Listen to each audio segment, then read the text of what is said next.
Why will artificial intelligence and machine learning create more jobs than it destroys?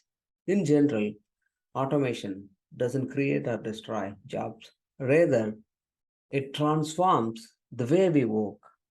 Let's go back in history. Did the introduction of ATMs replace all the bank tellers? Not really.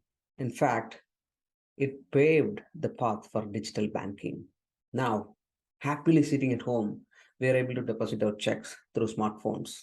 Not just that, the mortgage applications, personal loan applications gets approved in click of a button.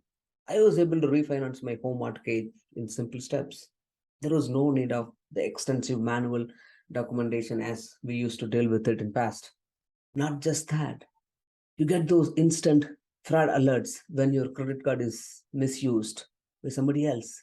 And the recent introduction of Uber and Lyft apps and the transportation services, did it replace all the cab drivers? No. Rather, it has expanded the marketplace. It has added more number of cabs on the market, and it made it affordable for people like you and me to take the cab. It has encouraged people to share a ride.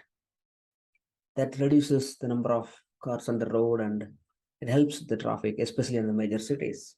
Certainly, the repetitive work can be automated. We get the time back to do the value added work.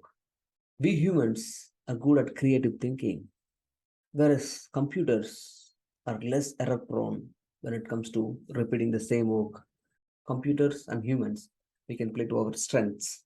Also, machines can do the dangerous work and protect humans from extreme conditions. Dangerous fumes, or extreme temperature, or falling objects, all sorts of non-human friendly working conditions can be avoided with machines. And the COVID-19 pandemic has accelerated the digital transformation to 10x than we anticipated in the last 2 to 3 years. Investing on digital transformation is a great step towards future growth. The World Economic Forum says by 2025, the technology sector is going to add 12 million new jobs than it destroys. So in long run, automation creates more jobs for the society. Thanks for watching and stay ready.